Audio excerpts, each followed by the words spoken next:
Hello साथीहरू, र आज चाहिँ हाम्रो घरमा के स्पेशल पाक्दैछ देखाउँदैछु ल तपाईहरुलाई।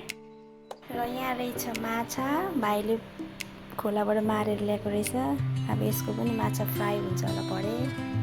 के पाक्छ हौ यतातिर भनेर। यहाँ चाहिँ प्याजको सागको हो यो पकौडा।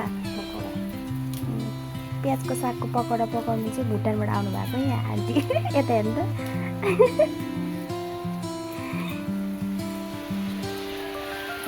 यता चाहिँ सेलरोटी पाक्दैछ आमाले।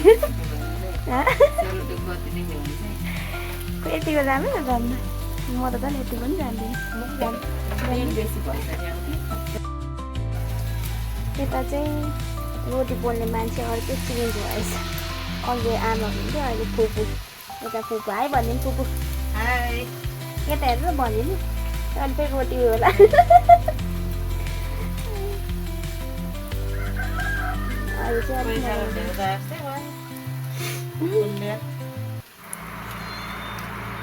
यसपछि चाहिँ मैले पोलेको छु, हेर्नुहोस् है त साथीहरू कस्तो पोल्दैछु मैले।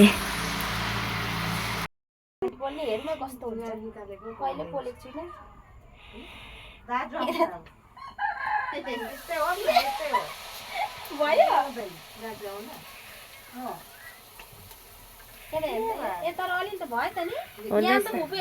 दामी हुँदैछ है, दामी। यहाँ त भयो नि, तर फर्स्टको चाहिँ उयो हुन्छ नि त मेरो। यत्रो हुन्छ।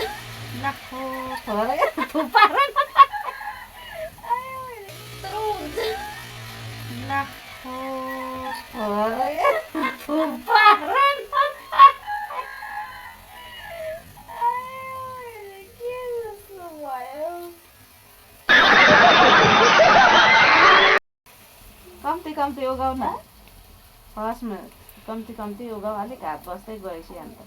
A few moments later. नि अलिक राम्रो, अहिले चाहिँ राम्रो भयो।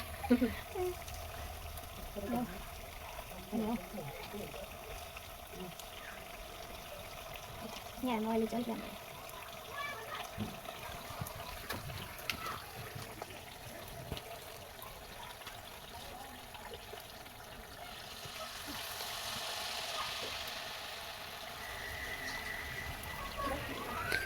र साथीहरू हेर्नुहोस् है त, यतापट्टिको यो फुपू र आमाले बनाउनु भएको र यतापट्टिको चाहिँ मैले बनाएको कस्तो छ। मेरो त्यस्तो खास त भएन र पनि ट्राई चाहिँ गरेँ। र यता चाहिँ अहिलेको अनियन पकौडा फ्राई गर्नुहुँदो रहेछ आमाले। अनि त्यो पकौडा फ्राई गरिसक्यो, यता भित्र गएको त नानीहरू नाचिरहेको रहेछ। त्यहाँबाट फेरि नानीहरूसँग एकछिन नाचेँ, हेर्नुहोस् है त।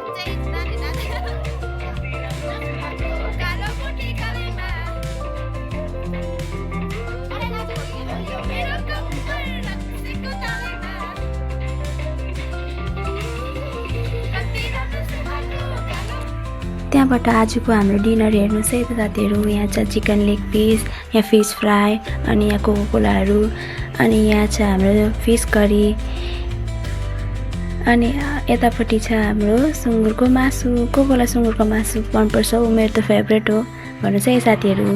अनि त्यहाँबाट हामीहरूले खानाहरू पनि खायौँ र अरूले चाहिँ अघि खाइसक्नु भएको थियो र हामी चाहिँ लास्टमा खाएको। र हेर्नुभएकोमा धेरै धेरै धन्यवाद साथीहरू। Thanks for watching, bye by.